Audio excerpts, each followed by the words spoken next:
주택도시보증공사 허그가 집주인 대신 세입자에게 돌려주고 받지 못한 전세 보증금이 지난해 말 4조 원을 넘어섰습니다.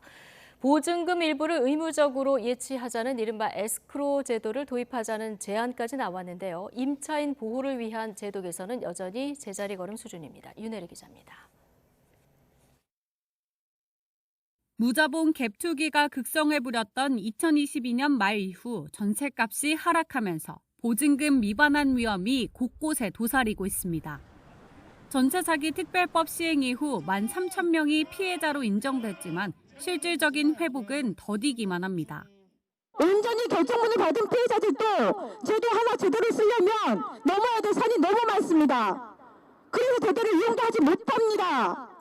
국가가 집주인 대신 세입자에게 보증금을 돌려주고 받지 못한 돈도 늘어나고 있습니다. 지난해 말 허그가 회수하지 못한 채권 잔액은 4조 원을 넘었습니다. 불과 2년 만에 6배 넘게 불어난 겁니다.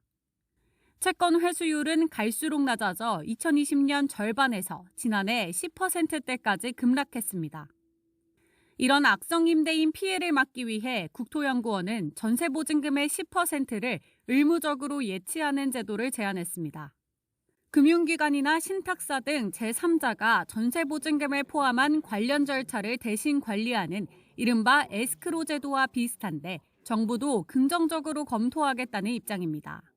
긍정적으로 검토 한번 해보겠습니다. 근데 이제 시중 거래 관행은 그렇지 않고 사실은 이사하는 날 집주인이 그 돈을 바로 받아가지고 또 자기도 어딘가 또 써야 되는 것이 지금 시중의 관행이라서.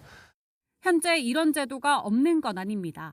현행법상 공인중개사가 필요하다고 인정할 경우 계약 이행이 완료될 때까지 계약금 또는 잔금을 금융기관 등에 예치할 수 있도록 하고 있습니다. 하지만 권고에 불과해 실효성이 떨어지는 데다 실제 제도 도입을 위해선 국민적 공감대가 필요하다는 목소리가 나옵니다.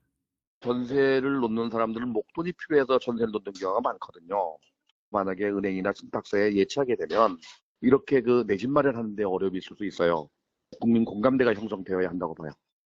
보증금 반환 능력이 있는 임대인을 중심으로 전세 시장을 재편하는 등 임차인 보호를 강화해야 한다는 지적이 잇따르고 있습니다. YTN 윤혜리입니다.